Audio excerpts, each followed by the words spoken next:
Hey, what's going on, guys? It's Turin here with another Warhammer Total War live battlecast. In this particular game, we are going to play the Warriors of Chaos, and it looks like we're facing off against an Empire opponent, so definitely a very tough matchup, but one that I actually really enjoy playing. So we're going to go ahead and get a Chaos Lord, put him on the Dragon, which does give him the flaming attack, as well as, I believe, I don't know if does he have armor piercing without that? No, yeah, so the Dragon, the Chaos Dragon, is the only form in which he gets that kind of big armor piercing push, so that's pretty nice. And also the flaming attack synergizes very, very well with the Kindle Flame from the Lore of Fire Sorcerer, so nice abilities there. So we're going to go ahead and get a Manticore, an Exalted Hero. We will get the Blasted Standard as well. Well, actually, I don't know if we'll need Blasted Standard, but we will get the Mark of Khorne, which makes him immune to Psychology.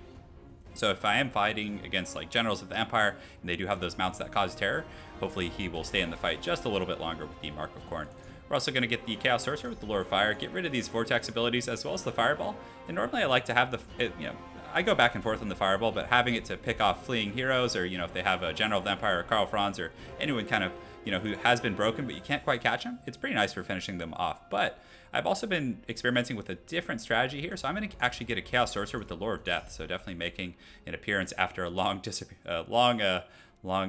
of sojourn there. And we're going to go ahead and get rid of these abilities. We're going to keep the Spirit Leech, and we're going to keep the Soul Blight. So both of these are relatively cheap spells, and I'm hoping that having access to these 4 spells, the Flaming Sword of Ruin, Cascading Fire Cloak, all of which cost under 10 Winds of Magic, I can kind of benefit from both of these Lores of Magic. And in that heroic leadership duel, because a lot of it, again, since I am investing in an Air Force, I am kind of inviting the Empire troops to come in and do battle with me. So I'm hoping that, the Lore of Death can kind of tip the scales in my favor. So something else that's really good is the Potion of Foolhardiness. And the only reason you get this is because it does give your Lord Unbreakable. So a lot of times when you're in those tight, panicked situations, and your guy is starting to waver, you use the potion, but then he actually breaks and the potion stops healing. But this allows it to run its full course, no matter the circumstances. So we're going to get some Chaos Knights. Actually been experimenting with the Cav, and they've been working out okay. As long as you don't let them go toe-to-toe with Demogryph Knights, you'll usually be fine with them. So we're also going to get some Chaos Marauders for our front line.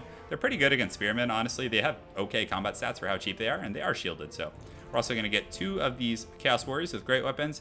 We're going to get some Forsaken, and in order to get that X group Forsaken, we'll probably get rid of the Foe Seeker here. And let's see, what else I feel like I'm missing something that I usually like to bring. Nah, we'll be okay. So also get rid of the Foe Seeker here, which will give me that second group of Forsaken, which should be nice. So all right, so let's go ahead and do that. And I think we are ready to party, guys. So I should have probably taken a look at the map before I decided to choose my army, but we're just going in deep, guys. Just straight business chaos today. But yeah, I really hope the synergy with the Lore of Death and the Lore of Fire works. It's always nice to have a wide spectrum of abilities. That's why, characters like the Strigoi Ghoul King are pretty neat in terms of dueling, because they do have the Spirit Leech and the Gaze of Nagash. I mean, he can do so much burst damage. So I'm hoping to attain a similar circumstance here, but more often than not, people will come in with their General of the Empire, assuming that they can just take out your Chaos Lord, no problem. But with the Kindle Flame and his flaming attacks, and then the Flaming Sword of Ruin, he hits like an absolute truck, and it definitely catches people off guard. So hopefully we can do that this game. So all right, let's go ahead and start setting up our formation. So obviously the Chaos Marauders are going to be in the front line. We're going to want them to get them on Spearmen, or even against like Great Swords, who are more meant to take out heavily armored, low number troops like Chaos Warriors. They're decent at holding those guys back as well. So in the secondary line, we're going to put our Chaos Warriors with great weapons, and then in the wings, we're going to put the Forsaken. So sometimes I like to actually peel the Forsaken out and use them to help in the Cav battle, because they do have very high weapon strength, and though they don't have traditional armor piercing, their charge bonus and weapon strength, they can actually do quite a bit of work on the Cav unit. So we're going to put them here and here, lock them in their groups. We're going to put the Flying Goon Squad together. These guys will be group 3 here, and also the Chaos Sorcerer, I'll probably just put him and the Flame Sorcerer, the Lord of Fire, over here with the main army, and just kind of cover them with these troops. So as far as this map goes, it's probably fine. Definitely no complaints. I like these kind of open field maps with minimal terrain, because again, I feel like terrain in some circumstances can really benefit one side or the other. So again, it's always a nice situation when it's relatively level like this. So we're going to go ahead and advance here, and let's go ahead and see. He probably has some Cav hidden here in the tree line, because I mean, what does he have here? Okay, actually a bunch of great swords, as well as a General of the Empire and a Bright Wizard. Okay, so I can actually win this Air Force battle pretty easily, I think. I just have to make sure those handgunners don't really get a good engagement on me. So we're going to park these guys here and just make sure, because I have to be very careful, because I mean, he could have some demis hiding there, but if I wanted to do some quick math, I could probably figure it out. But I'm not gonna worry about that. I'm just gonna err on the side of safety. So we're just gonna keep posturing up there. And nice. I started off with a lot of Winds of Magic, so that's a very, very good situation.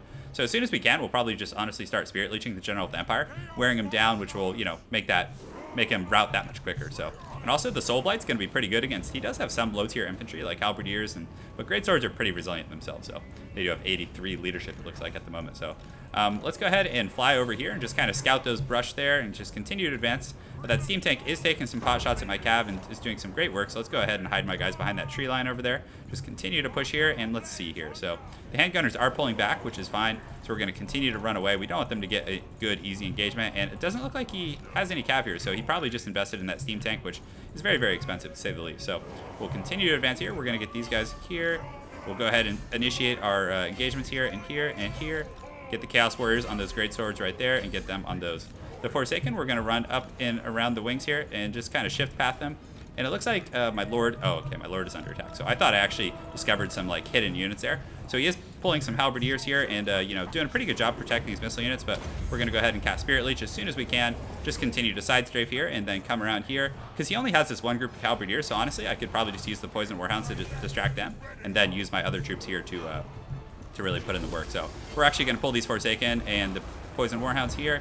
We're going to get my leadership on his Lord, and the Lore of Death Sorcerer will actually overcast that because it's just out of range, so that should give him the range he needs. And we're also going to use the Flaming Sword of Ruin on my Chaos Sword here to really synergize with that Kindle Flame. So his guys should get dumped here pretty hard here. So the Forsaken here are going to get right on those guys and just tear them to pieces. And you can see that things are going pretty well for me. As far as, you know, the leadership duel goes. And my front line's holding it pretty well, I would say. My Chaos Sword, we were going to use the armor piercing ability to make sure that things are going well. And then also, I don't know if I need to use Soul Blight right now, but I'm going to hold on to that and just probably just continue to Spirit Leech. But he does do a good job reacting with those halberdiers. So we're going to go ahead and pull these guys back. Just continue working on his General of the Empire. And you can see the damage is pretty substantial. So also, as soon as Spirit Leech is up, we'll cast it again, which hopefully can get him that much closer to going down. But we're just going to keep pursuing him. Probably pull the Exalted Hero. And all right, so posture these guys up. Check the front line. Things are going well. We'll use the Cascading Fire Cloak here, and also with the Lore of Death, we're going to cast Spirit Leech here. Great. So far, so good.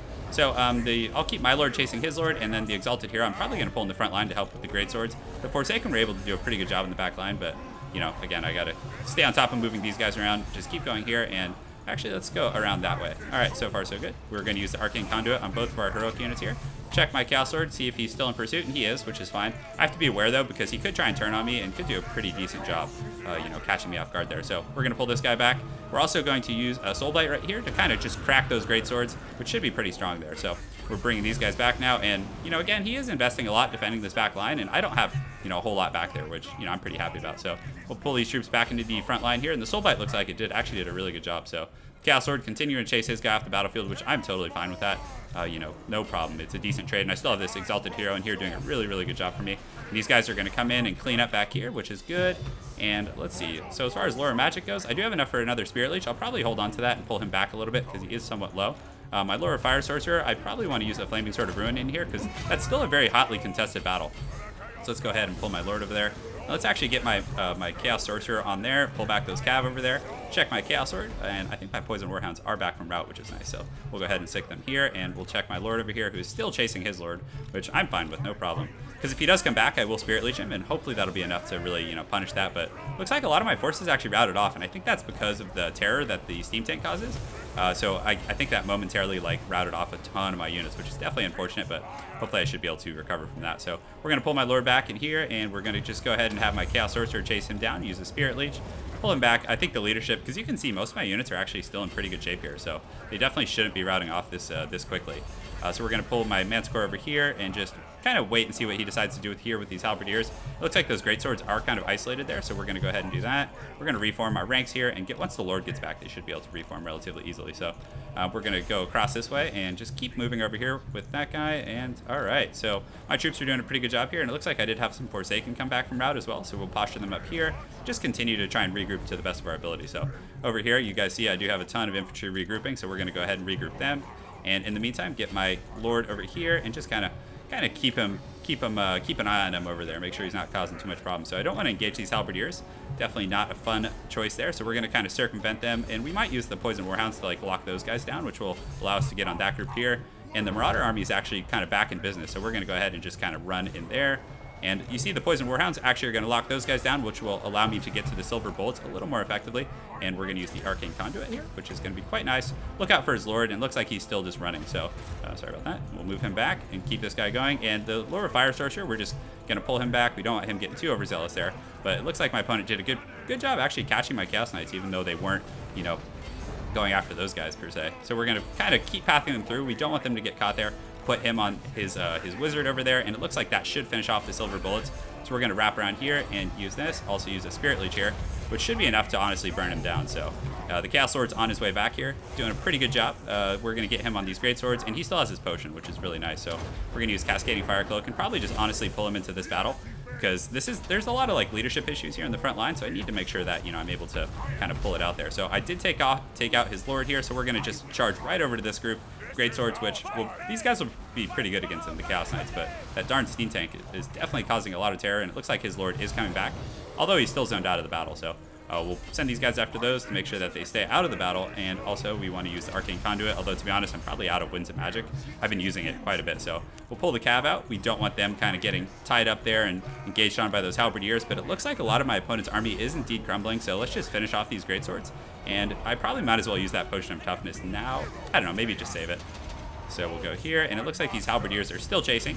So let's find some high-value targets here. We can have my Exalted Hero kind of group up here, go after him here, and here, and here, and all right, so let's go after his Lord here. If I can finish his Lord, that's going to be pretty huge as well. So I'm going to use the Potion of Foolhardiness, because he did take that damage, and, you know, he could very well rout right now. So I need to use that to make sure he doesn't rout so he can reap the full benefits of the healing potion. So we're just going to pull in everything at this point. I mean, no point in kind of hiding, but it looks like I was able to finish off his Lord, I think. So let's just finish off most of his infantry, and then, you know, again, that Steam Tank's unfortunately probably going to have to be the last target that we go for. And most of his guys are steady. Their leadership has to be quite low at this point. My Cav are back, so let's go ahead and send them after those Great Swords over there, which would probably be the most high-value target for them to go after. And it looks like, yeah, these guys are all routing, so it's time to just finish this Steam Tank off. And the Chaos Lord, with his high armor-piercing damage, should be able to actually do that. But it's still a scary situation. You know, all my units are pretty darn low. Thankfully, I still do have, you know, 4 heroic units, even though, you know, they're not all armor piercing, and I am out of Winds of Magic, it looks like, so I'm getting one every 40 seconds. So hopefully my Cav can kind of keep all these guys off the battlefield. It looks like everything else is indeed routed off. So definitely very well played to my opponent. It was a pretty fun game. It was interesting not seeing a lot of Cav and Demogryph Knights and those type of things, but I suppose the Steam Tank was pretty scary. I mean, you guys saw that. It just absolutely, like, routed off my army there. Like, my entire front line got, like, terrified when he pushed it, and they all just started running. I don't know if it was, like, a natural rout or they were terrified, but still, it was pretty devastating, to say the least. So let's go ahead and pull these Cav back. They don't need to be chasing those troops back there, and we do have some of these guys coming back, and I think they were actually terrified. So getting the Mark of Corn was probably a pretty good investment this game, to say the least. So yeah, definitely can't complain. And looks like the Steam Tank's about to go down here, and yeah, that should be all she wrote, guys. So hopefully you enjoyed that BattleCast. We'll do a brief little breakdown here in the screen to kind of see what was effective and what wasn't, but I've actually been enjoying bringing at least one group of Chaos Knights in, you know, most of these Empire matchups. So, oops, don't want to save that. All right, so let's go ahead and end the battle here. Let's see what we got. So yeah, as far as the breakdown, you guys see what I was saying about the Chaos Lord and the Exalted Hero, synergizing with the Flaming Sword of Ruin to just like absolutely outdo the enemy Lord. And then also on that same note, you do have the Spirit Leech, so you just have all this kind of hard pressure for enemy heroic units, which I feel is, you know, pretty decent. But the Soul Blight is hit and miss. I don't know how effective that was in this matchup, but, you know, I think it's an okay, you know, thing to include. And also in the leadership duel, if he had like Empire captains and I had gotten like a nice Soul Blight right on that whole group that would hit their leadership, their armor, and their combat stats, it could have been pretty good in kind of turning the tides of that battle. So the Marauders did okay. I mean, they did their job. They took the beat down from the Great Swords and paid their dues. And the Forsaken, of course, you guys saw, they were able to kind of come around and get some nice flanks. But my opponent did a really good job using his Halberdiers and constantly was like cycling them to defend his back line, and definitely caught my Chaos Knights out of position a few times. But thankfully, they were still able to do some decent work. And of course, the Chaos Warriors, always a pretty solid choice for what you're paying. So again, good game to my opponent, Dr. Mars. I look forward to seeing you again on Ladder, and I hope you guys enjoyed that Chaos Battlecast. Have an excellent night, and take care.